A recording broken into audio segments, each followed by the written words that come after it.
Guys, welcome back to my channel. তো আজকে আমরা যাচ্ছি ঠাকুর দেখতে।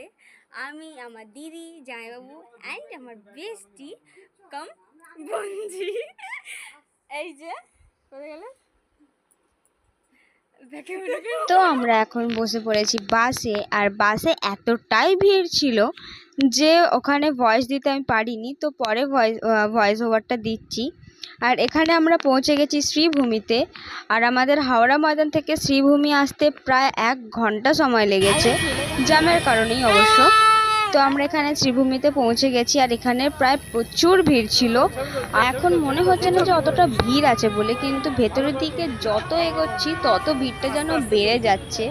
আর এখানে একটা জিনিস এবছরে যেটা ভালো করেছে, যে প্রত্যেক বছর যেসব থিমগুলো করা হয়েছিল সেই লাইটিংগুলোই ছিল এখানে। হচ্ছে আমি অতটা ভালো করে জানি না, যেহেতু আমি বুর্জ খলিফার হওয়ার পর থেকে যেসব থিমগুলো করা হয়েছে সেইগুলোই দেখছি, তো সেইগুলো এখানে ছিল। আমার মনে হয় লাইটিং দেখে যে প্রত্যেক বছর এই থিমগুলো ছিল, কারণ এখানে বুর্জ খলিফারও লাইটিং ছিল, ডিজনিল্যান্ড থেকে শুরু করে তিরুপতি বালাজি, মানে প্রত্যেক বছর যেসব থিমগুলো ছিল সেই সব লাইটিংগুলোই ছিল। আর লাইটিংগুলো যাকে বলে খুব ভালোভাবে ফুটিয়ে তোলা হয়েছে, খুবই ভালো লাগছিল।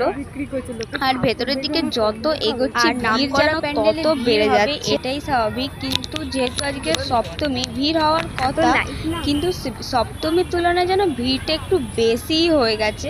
অবশ্য এখন সবাই মহালয়ার পর থেকে ঠাকুর দেখতে বেরিয়ে যাচ্ছে, তাই ভিড়টা তো ম্যাটার করেই। আর এই প্যান্ডেলের যথেষ্ট নাম আছে। আর এই লাইটিংগুলো আমার খুবই ভালো লেগেছে, মানে যাকে বলে খুবই ভালো লেগেছে। আর ভেতরের দিকে এখানে এসে পুরো প্রায় 2 ঘন্টার উপরে দাঁড়িয়ে থাকতে হয়েছে। যা মেকআপ করেছি প্রায় সবই গলে জল হয়ে গেছে, তার উপরে এই ভিড়ের ঠেলাঠেলি, তারপরে ইয়ার্কি মজা তো আছেই। আর এখানে এই গেটের কাছে এসে আরো ভিড়ের মধ্যে যেন চাপাচাপির দম বন্ধ হয়ে আসছিল।